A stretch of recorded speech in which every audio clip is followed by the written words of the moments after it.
Now, as an introduction, let me just state what should be the obvious for you.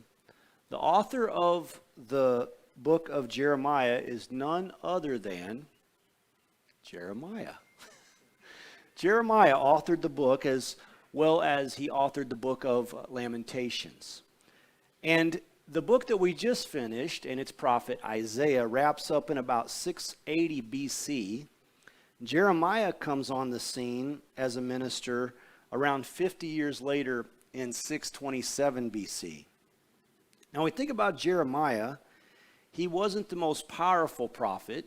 That designation would go to Elijah for sure. I mean, he was a firebrand. And Jeremiah wasn't the most poetic prophet. That would have to go to Isaiah, who we just spent a year and a half with.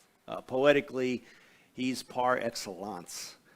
But Jeremiah, neither was he the most mystical prophet. When we get to Isaiah, poetic, and then you get to later Ezekiel, you go, this is the guy who is the most mystical prophet. I mean, he begins with this vision into heaven, and so he's the most mystical prophet. Neither is Jeremiah the most successful prophet. Interestingly enough, that designation goes to the most unwilling, discontented prophet of all time, Jonah. He preaches to Nineveh, he doesn't even want to be there, and the whole place gets converted.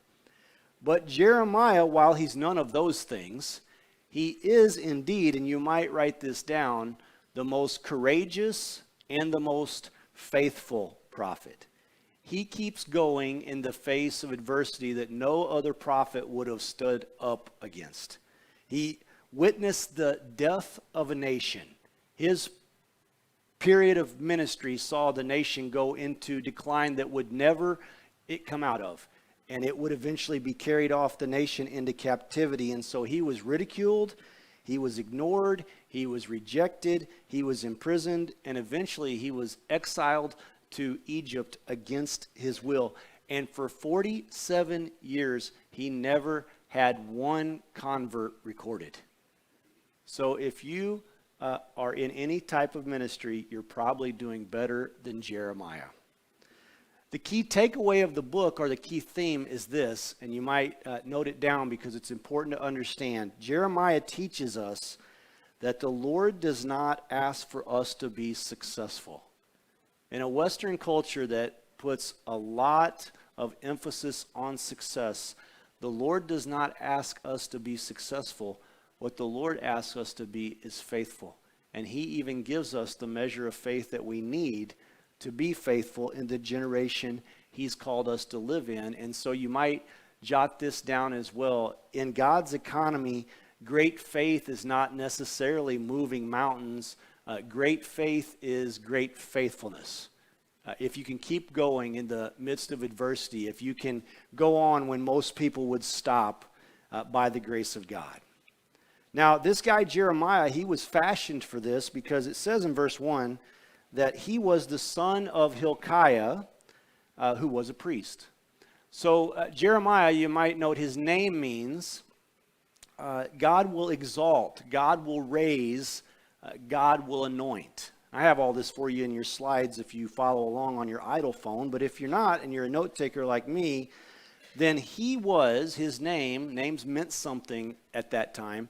He was raised up, just like his name said, for the hardest time in the nation of Israel to minister in. And he is also the son of a priest. With that comes along expectation and some responsibility. His dad is, as it says here, a priest named Hilkiah. So this makes Jeremiah interesting because he is both a prophet and a priest. Now, in the Old Testament, there were 3 Old Testament offices that one could hold. The highest offices in the land were prophet, priest, and king. And many of your great Old Testament figures would be one of those 3. A couple of your great Old Testament figures would be 2 of those 3.